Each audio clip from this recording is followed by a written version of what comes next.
Hello and good morning, everyone. Welcome to Coaching Think Talk. And we are the couple coach. I am Coach Tindy Hoya. And I am Coach Shaun, Joya, and we are certified life coach and mental health coaches from Life Coach Philippines. And this is coaching for Partnerlift Romance. No, partner Partnerlift. lift, but this time it's for our second episode, or our topic for today is about surviving incompatibility. Yan, surviving incompatibilities. Yan, bulol tuloy ako. No? We're coming in live, and this coaching conversation are for couples who wants to reignite their relationship and bring back the passion to create a better environment for their relationship. So if you are someone who wants to create that kind of relationship, or maybe you know someone who wants to level up and reignite the relationship, then come and ask them to join in for this morning, this Monday morning, and let's learn. Let's start learning. And what's our mission, Coach Tim?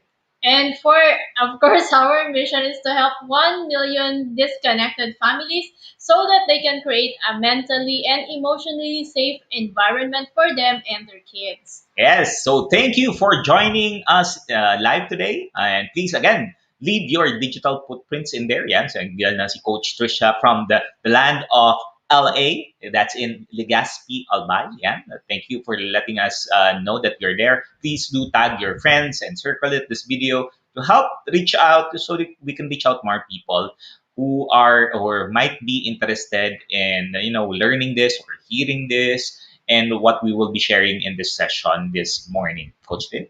And of course, you can also share your hashtag pack my bag moments to bless others. So if during this talk you encounter a word, a phrase, or anything that connects with you, do share it in your timeline. And maybe someone really needed it today, or to hear that or read that word or inspiring message today.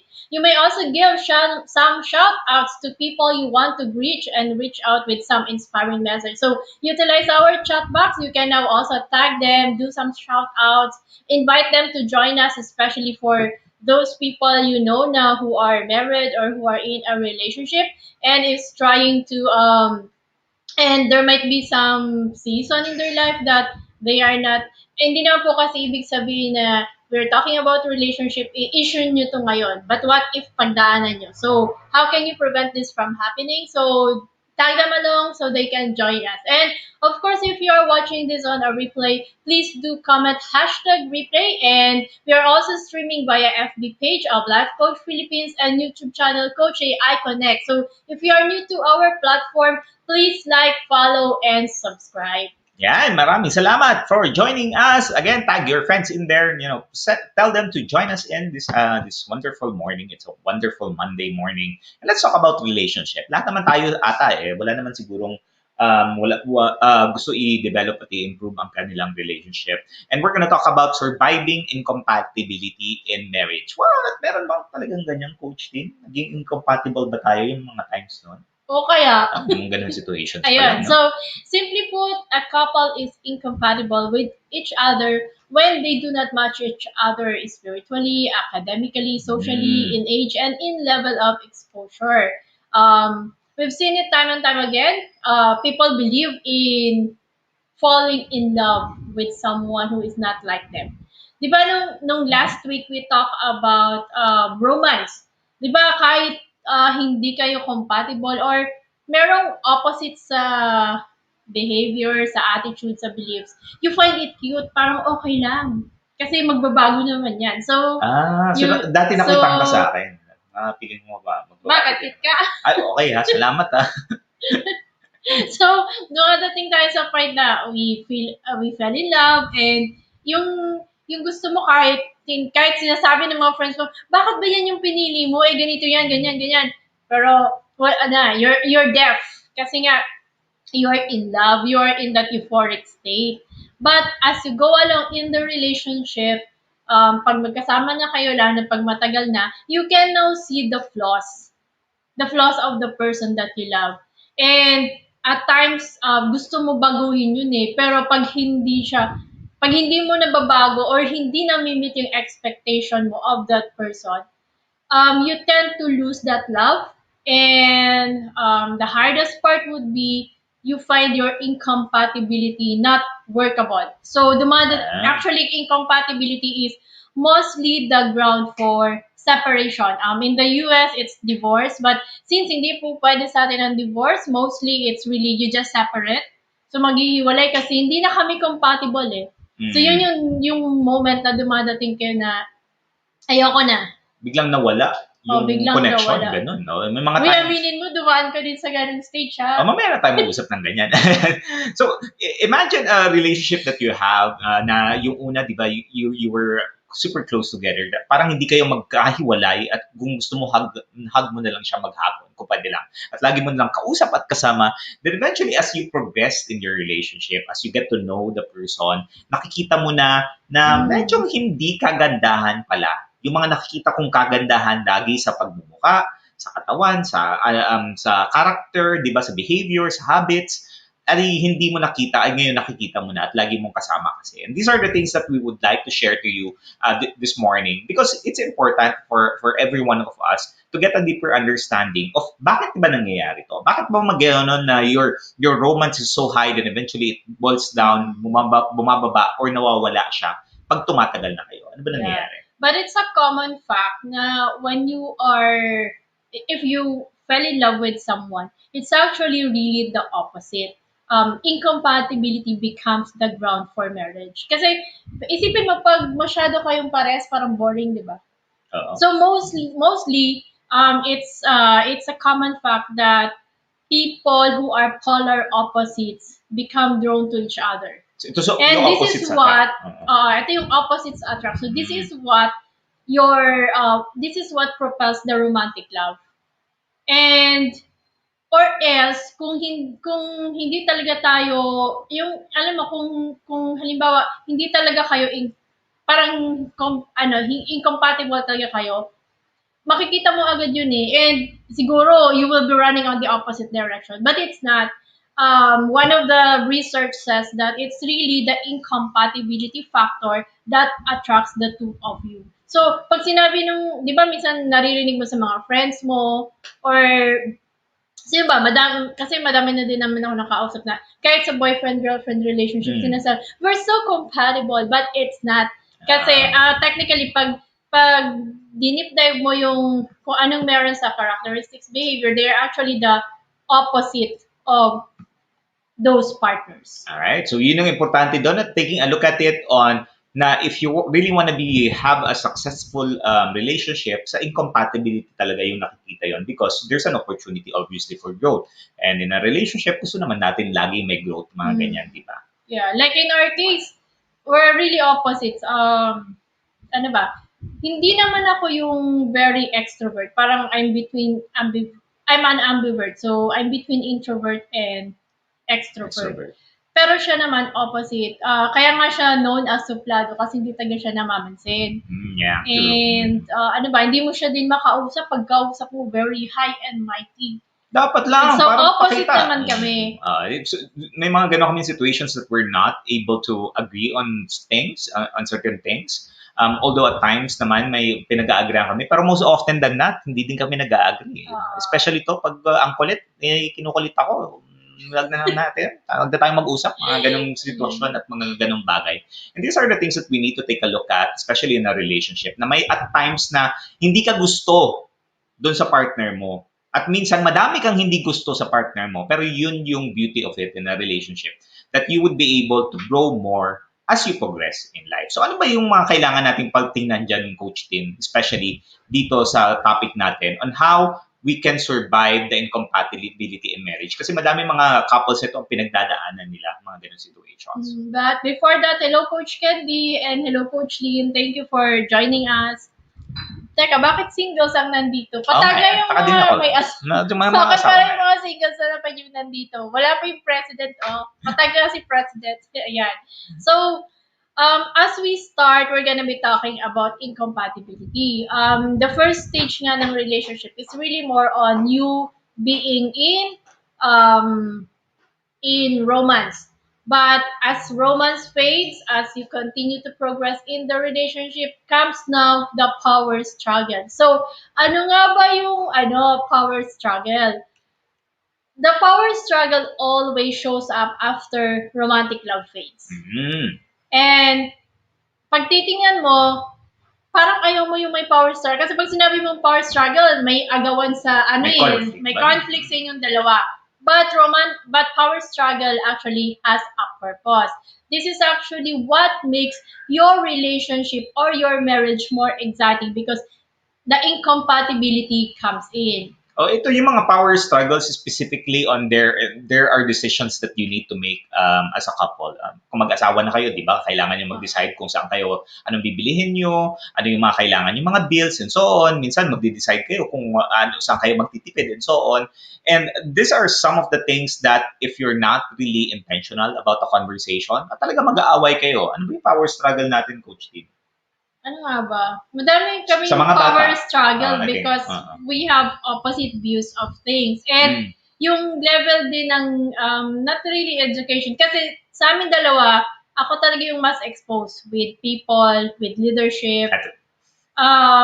Since college talaga, since high school actually, I'm Siya. into student politics. So, I talk to leaders and all. Siya naman, na-develop na lang yung ano niya, Uy, may leadership din ako nung wala mga ako elementary. sinabing wala. Grabe ka. Ano ka? Oo. Ano? Uy, naging presidente ako dati ng elementary ko. Tapos ayoko na. Mahirap pala maghahawak ng mga taong ganun makukulit. Ayoko na makukulit.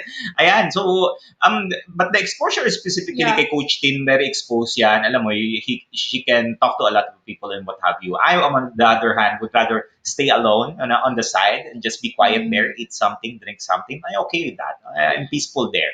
And that is something that at times nag-aaway kami. Kasi sinasabi niya, makipag-usap ka nga doon and so on, kausapin mo mga tao doon. Ay, ayoko nga eh, ayoko makipag-usap. So nagpa-power struggle kami na ako dapat yung gagadaw, makikipag-usap, makikipag-mingle, mingle. Ayoko nga, hindi nga ako yon. So these are the things na, alam mo yun, kailangan intindihin at Uy, ayan na si pag-usapan. Mayor. Ayun na pala si Mayor. May Mayor! kakampi ka na. Kakampi na And ako. yes, Coach Rizal, pwede naman para matuto ang singles bago pumasok sa marriage. And syempre, andyan yung better half ni Mayor. Yes, so andyan yun. Pa-explain na lang pag may nagtanong kung bakit Mayor ka. Ayun. So, yung power struggle, nung siya naman yung naging leader, dinadala sa ba yung pagka-leader sa power struggle ulit kami kasi feeling niya, binoboss ko siya. naging Labo, bossy no? siya. Tapos, dinadala sa bahay yung pagka-boss. So, ang lagi kong sagot, pag mong dalhin yung pagka-boss mo dito, ako kasi yung boss sa bahay niyo. Alam mo, if you think about it, di ba, dati hindi ako makapag-engage in so on in conversations. Tapos biglang napalit, ayaw mo pa rin, nagpa-power struggle pa rin tayo, di ba? Kung nag-i-engage na ako, nakikipag-usap na ako, at ang ayaw mo lang noon, na ikaw yung binoboss. Ha? Nawala yung asawa ko. So if you think about it, these are the things that we need to be mindful of, especially in the power struggle, na kailangan nating intindihin kung bakit nga ba kayo nagpa-power struggle at hindi kailangan kayo nag-aaway. Because at times, we feel na hindi ako naiintindihan ng asawa ko, which is most often than not, hindi ka naman talaga naiintindihan. Kasi hindi kayo nag-uusap. Mag-uusap kayong dalawa. But the purpose really of being able to understand your incompatibility is first, of course, it's vital to healing your childhood wounds. Relate si Leonard. And it also helps you to build your psychological and emotional strength. Kasi since opposite kayo, you have to understand each other.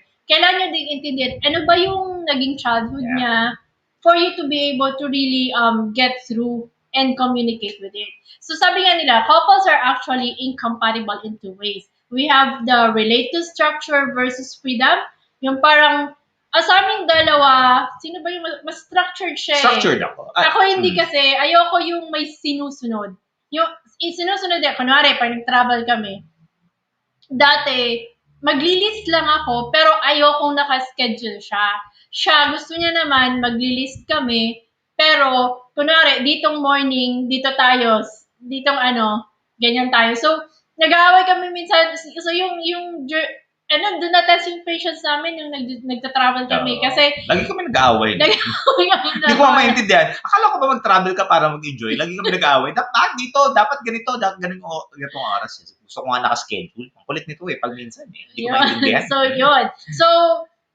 So, kailangan yung tingnan, sino ba sa inyo yung may structure at sino yung mas gusto yung freedom. Freedom in the sense na, pag may ginagawa, I'll do this kasi ito yung naisip. Unlike the other one, teka, I plan this, ito muna gawin. So, parang may ganon. So, it's also one of the power struggle. And again, we're not saying that the structure versus the freedom is right or wrong. But there's no such thing as right or wrong. But what you need to understand here is how you are built. Ano ka create ng Panginoon? Are you built for someone to have that freedom or you want someone with structure? Kasi ako, I'm really a structure guy because of my intention. Intentional ako lagi. Si Coach T naman, kung saan pwede, okay lang. Kaya lang, iniisip ko nga, naiinis ba siya sa akin pag hindi na susunod yung schedule? O naiinis siya kasi masyado akong fixated sa schedule? Ayun, ngayon na-realize ko na masyado akong fixated kasi sa schedule. So, naiinis na siya. Ayan, Yeah. so mga ganun mga bagay. Then the second incompatibility issues that we usually have is handling stress and conflict. This is what we call the turtle or hailstorm dynamic. Asaya wala si Coach Sherry kasi last time hindi siya familiar sa Imago. This time, gusto ko sana tanongin, Coach Sherry, if you're watching, are you familiar with the turtle and hailstorm dynamic? Yeah. So if you know about this, just comment connecting. Yan, nakikita nyo sa screen. Ayan, yung maximizer, the hailstorm, and the minimizer, which is the turtle. Ano ba itong Yeah, dalawa? so that's the term for the hailstorm is the maximizer and the minimizer is the turtle. So ano ba yung maximizer or the minimizer? Minimizers are anxious and they tend to pull their reactions deep inside. So what they do is they contain their energy. And this is what we call the turtle because pulling inward is similar to a turtle retreating into its shell. Yun yung ano ng turtle. 'Di ba pag natin-threaten ang turtle, the turtle goes back to the shell, 'di ba? So ganun yung pag ikaw ay isang minimizer or you're a turtle, that means you tend to withdraw when you are threatened or when you're anxious. The maximizer naman or the hailstorm is someone who tends to express themselves loudly to whoever is in hearing range. And because you're on the receiving end, pag ikaw yung kausap ni Hailstorm, feeling mo, you are, para kang binabato ng mga golf balls kasi ayaw mo ng madaming nakatapon sa'yo, di ba? Mga ganon. So, yun yung definition ng maximizer and minimizer. And these two things, if you think about it, asan ka dito? Like ako yung turtle usually. I don't want to be in a space where, alam mo yun, pag may mga disagreement or argument na mag-aaway, magdudiskusyon muna tayo or mag-uusap agad tayo, wag muna. Pag nilay-nilayan ko muna yan. Kasi ang realization ko dyan, mahirap na ba kami masabi kang hindi maganda sa conversation? Then you would rather, sige, pahingahin nga muna natin, paisipin mo muna ako before ako magsalita. Kasi baka hindi magaganda ang masasabi ko. And I can connect this with experience before growing up na may mga times na basta lang ako ura-urada may sinasabi at nakakasakit ako ng ibang tao. So na-realize ko, teka lang, manage muna natin yan para hindi ganun ka-traumatic yung experience. Ako naman yung maximizer. Gusto ko kasi pag there's something, we have to talk about it now. Ayoko yung hahayaan hanggang sa nakakalimutan. Ito din kasi yung tendency na if you do not talk about it, the person tends to look for another person to confide. So dito din pumapasok ang temptation, especially sa end ng guy. Kaya nga, ang lagi kong tanong dati sa kanya, may problema ba? Then let's talk about it. Tapos laging sasabihin, wala. Tapos malalaman mo, nagsabi sa iba. Well, true. Yun yung magiging challenge. Yung mga nanonood dyan, kung relate ka, feeling ko kasi may mga nanonood na may mag-asawa pero ayaw mag-comment. May mga minsan kasi mga asawa natin gusto agad makipag-usap. Huwag nga muna. Give your husband a time to breathe. Ayan, or kung the other way around, if that's the other way around. And again, we're saying there is no right or wrong here. What's important is you understand kung asan ka and you can make a decision moving forward of what to do. So that mas maganda yung nagiging relationship nyo and yung conversation. Yeah, so take a look at your relationship, make an assessment. Sino ba sa inyo yung hailstorm? And sino ba sa inyo yung turtle?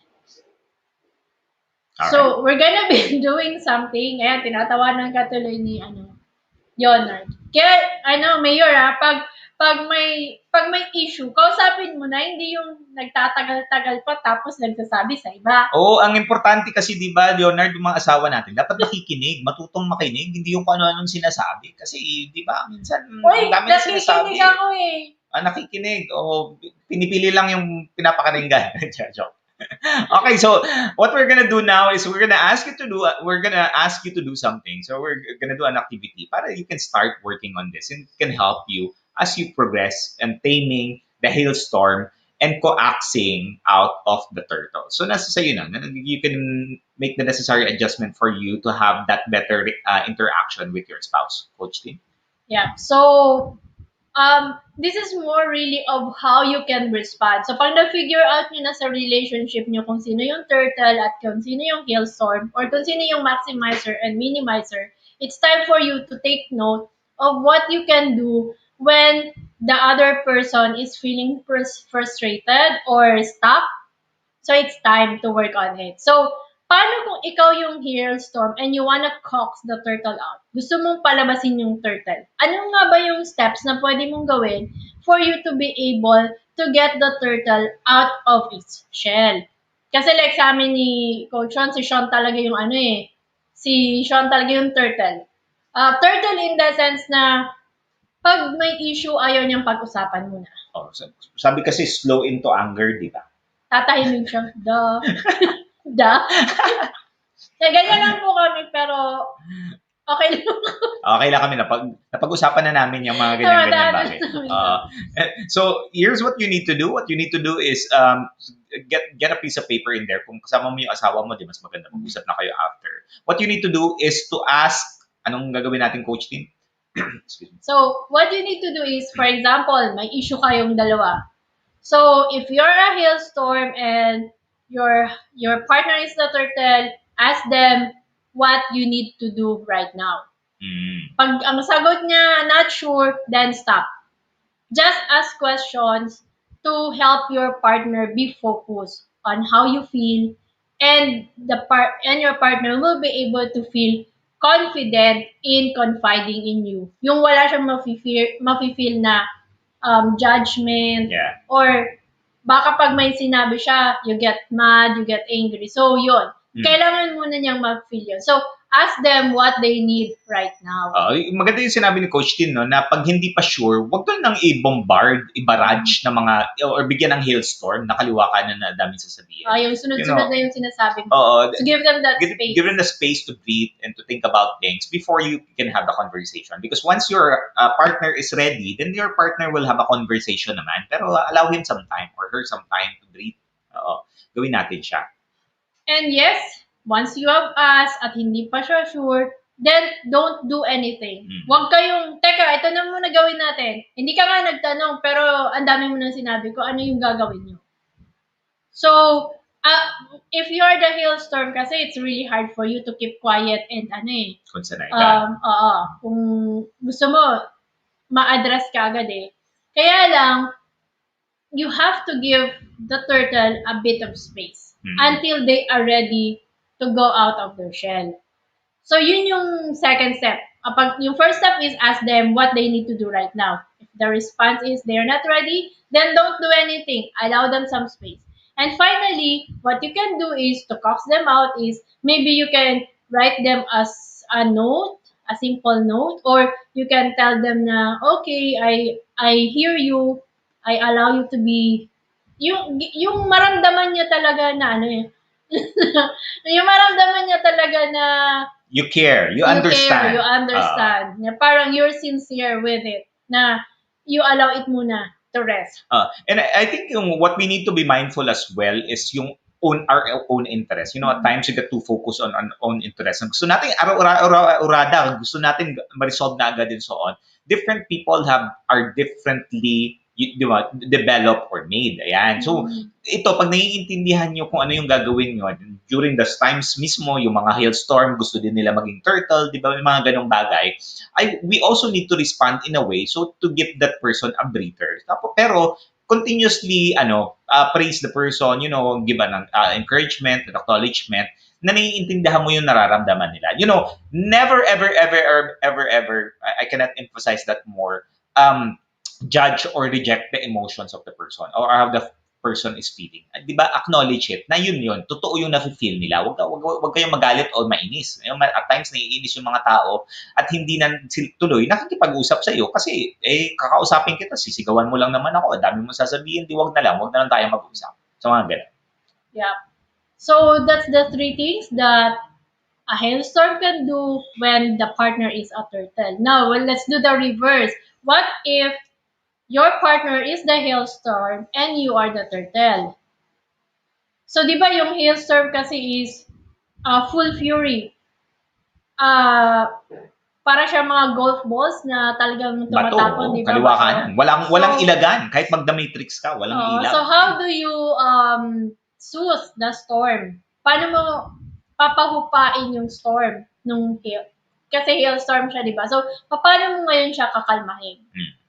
Uh, the first thing that you need to do is, if you can leave a token of appreciation, maybe favorite food niya, pag Bigyan mo ng rosas. or Ayan. kung babae siya, like si Mayor Leonardo, pag naiinis at galit na galit si Coach Nords, pwede mong bigyan ng flower, parang medyo humupa muna, or anything that the person would feel you care about them at hindi ka nagwi-withdraw. Kasi, ang turtle kasi, ang tendency mo kasi, pag nag-withdraw ka sa usapan nyo, ang ang feeling mo is hindi ka ina-acknowledge.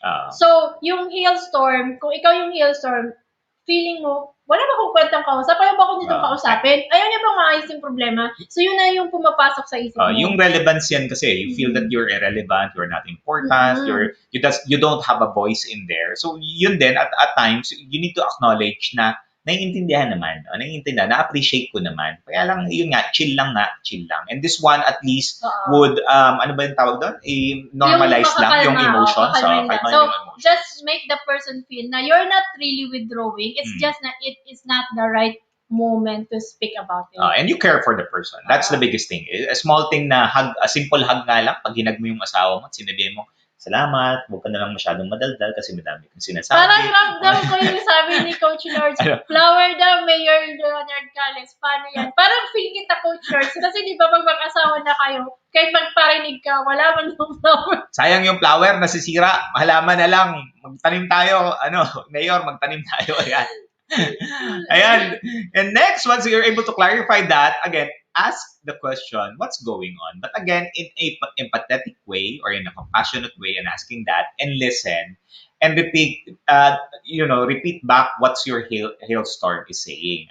Para naiintindihan at naririnig kung ano ba talaga yung nagiging challenge ng tao at nagiging challenge ng partner mo. Kasi yun nga, hindi naman tayo ay nanguhula at manghuhula, is the conversation would really, make a significant impact towards how you're understanding each other. So, tanong lang, pero hindi siya yung parang interrogation na, naging police ka na. Don't be an interrogator. Just be a coach, as your partner when it's moving forward.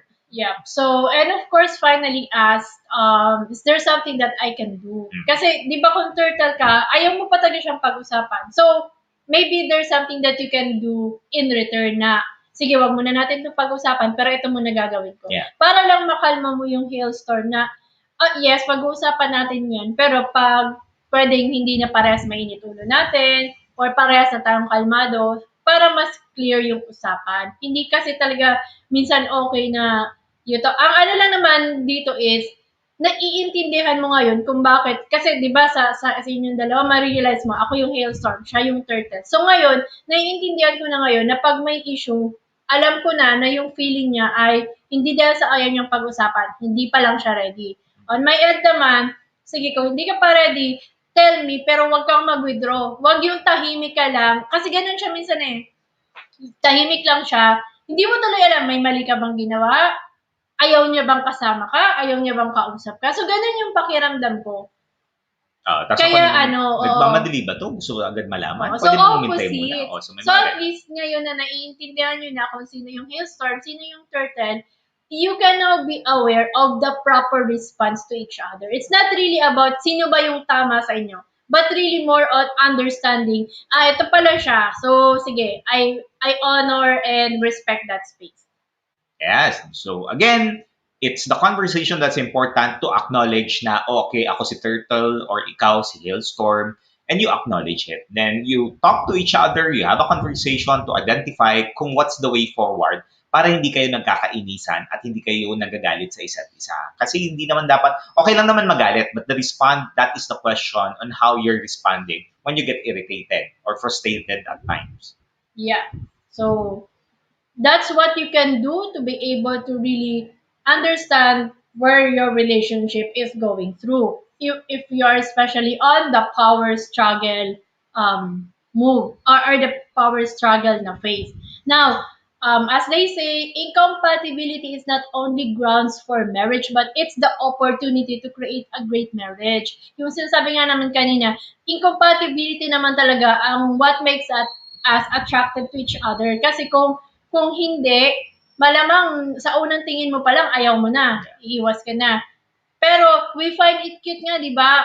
When we are in the romantic stage, we find it cute kahit opposites kayo, and you are able to allow it, accept it. Kaya lang in the relationship, when you are now there, when you're in the marriage, like for us, we've been married for 19 years. So syempre yung feeling na minsan may ayaw ka talagang ano ugali niya eh. Kaya lang hindi mo naman pwedeng immediately baguhin yon. Hindi talaga mawawala yon. Hindi din niya mababago agad yon. Same way with you. Acknowledge na meron ka din ganon. So, how you can work on the incompatibility in your marriage and you're finding it difficult, just connect with us. You can message us, or you can send a message to Life Coach PH, or you can also message Coach Rizal at 0917-586-1661, or you can also visit us at Decaf Coffee Republic. Yeah, and remember, at the end of the day, it's a partnership. So make sure you talk with one another. The irritations in there, it will take some time. Kahit naman we're still in the journey, but we're now able to be mindful about the reactions and the actions that we were doing para hindi na, alam mo yun, hindi na nakakatama dun sa emotions natin. Right? Right. So being able to understand the power struggle, ngayong alam mo na kung sino yung turtle, sino yung hailstorm, it's now time for you to take control of your emotion and responses. So we'll give you 5 steps that can also help you go work through your differences. First, of course, is you celebrate your difference. Magkaiba kayo eh. Then celebrate it. Pangit naman kasi kung parehas kayo, boring talaga yun eh. Well, me, siguro sa akin, I find it boring pag parehas kami. Yeah. And the second is to bridge the emotional difference. Emotional difference means that you have different triggers, you have different experiences, you have different ways of expressing yourself. So have a conversation there and really talk about it kung ano siya. Again, don't be judgmental and don't reject the emotions because both of you have different ways of expressing yourself. So bridge those gaps. Yep. Third is get rid of mismatch expectations. So what do you mean by mismatch?